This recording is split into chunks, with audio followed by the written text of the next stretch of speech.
Hey everybody, good to see you again.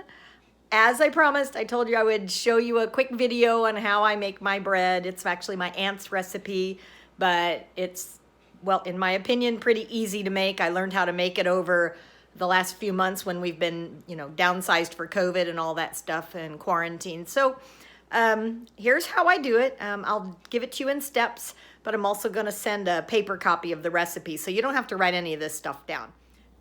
And what you see here right now are the 4 main ingredients that go into the dry part of the bread before we add the wet. So you have 4 cups of flour, 3/4 cup of sugar, a 1/2 teaspoon of salt, and 2 packets of the active dry yeast. And then I use a stand mixer, but I didn't always. I've only had the stand mixer for about a year. Prior to the stand mixer, I used to just use just a regular mixer and then my hands when the dough got too thick. So we're gonna start with that. Okay, so as you can see, we have our dry ingredients here. It's actually pretty easy to start. You just pour in your flour, you pour in your sugar, your salt, and your 2 packets of yeast that I showed you a moment ago. And set them. I use my mixer, like I say, but you don't have to. I just let that all mix itself together for a few minutes. Okay, as you can see, I've switched over to my bread hook because it gets the really thick dough going better. But remember, you can still do this by hand, with a spoon, with a regular mixer until it gets too thick. Once it gets too thick, you need to use either a spatula or a large spoon or even your hands to mix it completely well. So for the next step, all you need is 1.5 cups of warm, actually hot water. You can see the steam. I just stuck it in the microwave for a couple minutes. 1/2 stick of butter. I use real butter instead of margarine, but that's just my preference. And 2 eggs. We're gonna partially beat these eggs in a small cup of some kind before we add them into the flour mixture. We're also going to take the butter and chop it into pieces and put it in the water to melt, so that we're pouring warm water with melted butter together and the eggs into the dry mixture before we start mixing. Let me prep those. Okay, the butter and water and egg are ready to go. The butter has melted, everything's ready. And we're going to go ahead and add these in. There we go. I'm gonna pour in the water. And just dump in the egg. And then start mixing. You're gonna let this mix until it becomes pretty much like a dough ball. If there's any flour sticking to the edges, you just take a spatula and you kind of work around your edges. If you're doing it by hand, you can just use your hands to keep the flour mixing into the wet dough. So we're gonna let this go for a couple of minutes. Okay, now as you can see, I have the bowl of dough. It's ready to dump out onto the pastry board so we can start working with the bread. I have to knead the bread for 7 minutes, give or take a minute. So first thing I want to do is grab a little flour and make sure that the board is well floured. I'm going to be needing quite a lot of flour, so sometimes I tip it so I can reach in more quickly and get it done. Now I need my spatula. And I'm going to take the dough out of the bowl and dump it right onto my floured surface. I see some flour in the bottom of the bowl. That's fine, that won't hurt a thing. Okay. It's a sticky looking dough, but by the time we're done with it, it will not be so sticky. Okay, let's do that. Okay, so this is our bread dough. As it currently is, I'm going to sprinkle it with some flour. I'm going to start spreading it out. Of course, I've washed my hands. Okay, this is one of my favorite tools, by the way. This is a pastry scraper because the dough will stick to the bottom sometimes. This little guy is awesome and makes my job of kneading dough way easier. So what I'm doing right now, as you can see, is I'm just folding some of the sides in on themselves and kind of mixing them in a little bit. Every time it feels sticky, I just sprinkle a little flour on it. And then I'm gonna get to this end. See this? Okay, so I'm gonna start working this dough a little bit. I haven't actually worked it too much yet, but the more it sticks, the more I know I need a little more flour. We're trying to get it to the point where it's a nice soft dough ball, but not sticky. So I'm gonna do this. I'm gonna turn it in and push it, turn it in and push it, add a little flour. And I'm gonna keep doing this for 7 minutes. And then when we're at the point of the next step, we'll be ready to put it in the pan and set it to rise for an hour and a half.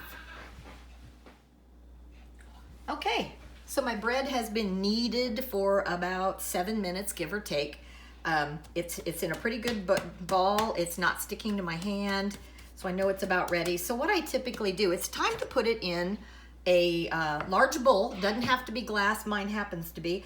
But first I usually throw a little bit of oil on the top of the bread just to keep it from drying out while it's rising. I use this cute little sprayer bottle that someone gave me a couple years ago. I love it. But you can just use any kind of oil, any kind of vegetable oil right out of the bottle. Just rub it in with your hands like I'm oiling the bowl that you see here now.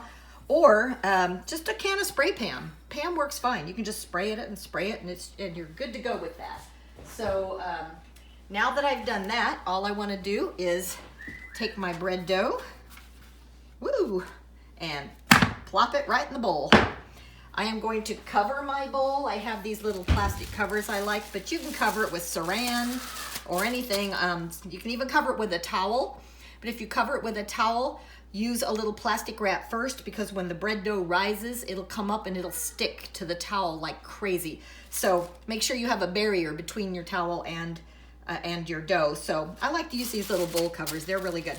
Now, this would be the time I would typically stick it in an oven that I have just barely warmed. Like it should only be maybe 100 degrees in the oven. My oven, set my timer for an hour and 10 minutes. That's 70 minutes. And check on the dough. At the end of 70 minutes, this dough should be up at least as high as the bowl and maybe even a little bit higher. That's perfect. That's what I'm looking for. All right, here we go. Okay, so the bread has been in for about an hour and 5 minutes, and it's already up over the top. So I'm going to call time of death on the rising process now and take it out and get it on the counter to make it into loaves. Okay, so let's take the cover off very gently, and let's stick it back there. You can see we have a nice bowl of risen dough. What I've done is floured my board again.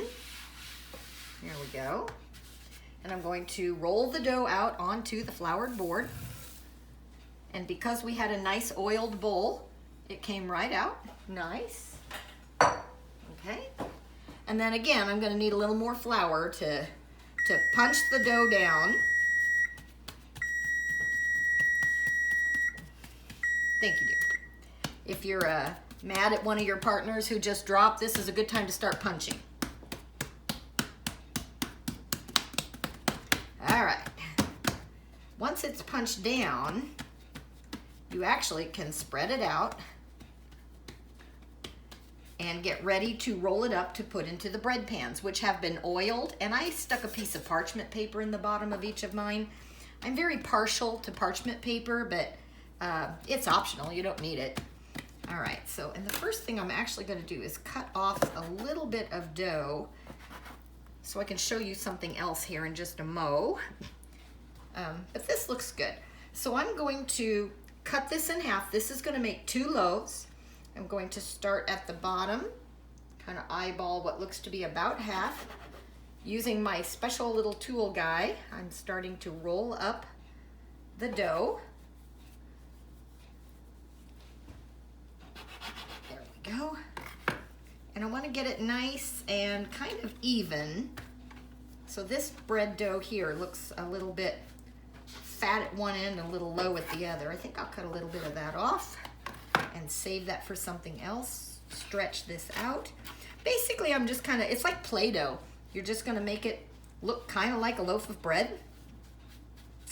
Once you have what appears to be a loaf that looks like a loaf, you just pick it up, you plop it in the pan. That one's done. Let's get the next one. We're gonna do the same thing. I gotta make this even so that one end doesn't get fatter than the other. But not to worry, we're gonna use this extra dough here in just a minute. And I'm gonna start the whole rolling up process again. There are so many ways to make bread. Not everybody rolls theirs. I like to, but you can make it pretty much any way you want. You can beat it for a while and pound on it and then make it into a bread shape, but I just like doing that. It's quick, it's easy. It goes right into the pan. As you can see here, it's leaning. It'll go back when I do that. But now, what I'm gonna do with these pans is cover them.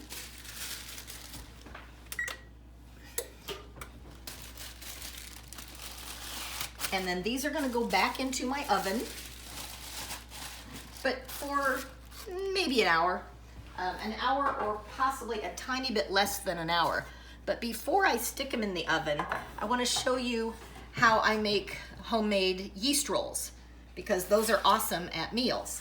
It's basically exactly the same dough. It's exactly the same dough I just cut off, but you oil your muffin pan. I put a little parchment in the bottom of mine. I'm a big believer in parchment. Normally, if I'm really making yeast rolls, I would use the whole recipe for the yeast rolls. But just for the sake of this video, I'm just making a few. You roll them into little walnut-sized balls. This makes kind of a nice clover leaf. Okay, roll. Kind of like when you used to roll Play-Doh when you were a kid. Like that.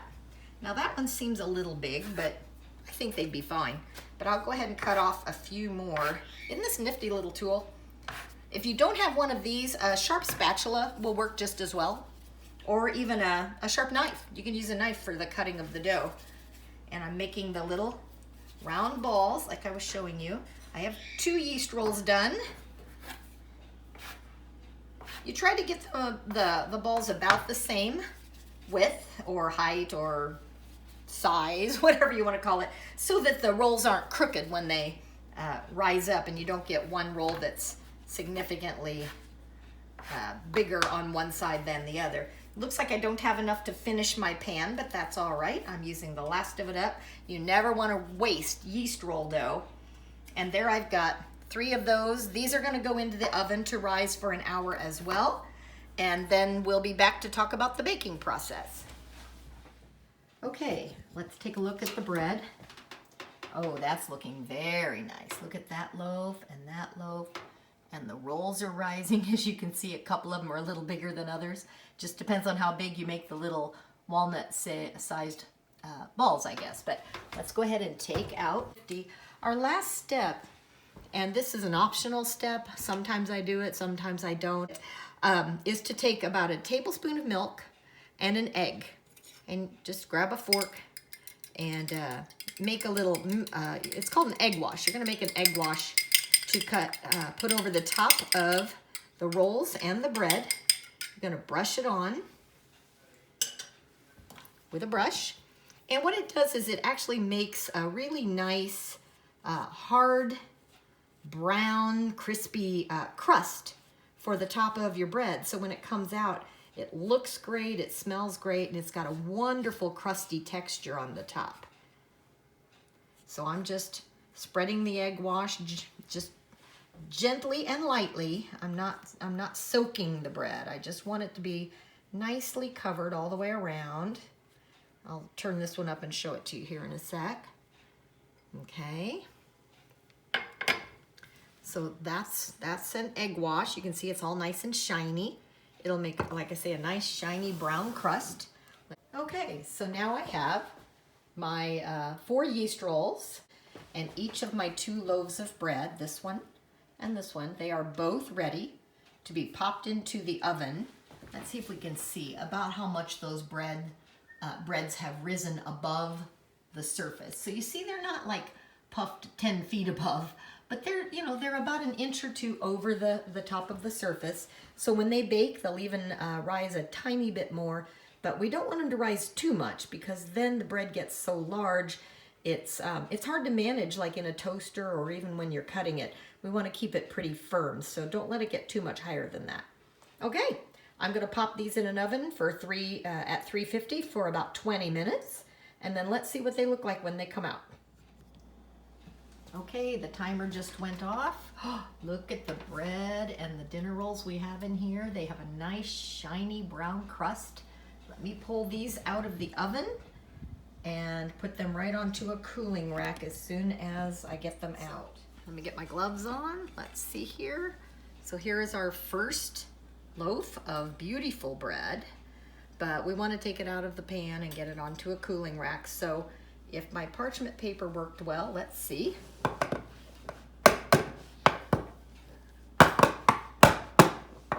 Sometimes tapping it helps to loosen it. All right, let's see. There we go. Nice crust underneath, nice crust on the side. And there you have a beautiful loaf of bread, ready to roll, ready to cut, bag, whatever you want to do. And I'm going to do the same with the dinner rolls and with the other loaf of bread. But in the meantime, that's really all there is to it. Of all the time it spent to make this bread, most of it was just waiting. So while the bread was rising once and rising twice and baking, I was able to get the dishes done, play with the bird, check my email, get on Facebook, get on the treadmill for a few minutes. It really didn't take a huge chunk out of my day. So I hope you have a chance to try it out. I hope you really like it. So, hey, you know where to reach me if you've got any questions about the recipe, or if I was not, you know, really clear about something, just let me know. You know, I'm always happy to answer your questions. Hope this helps. Good luck, everyone.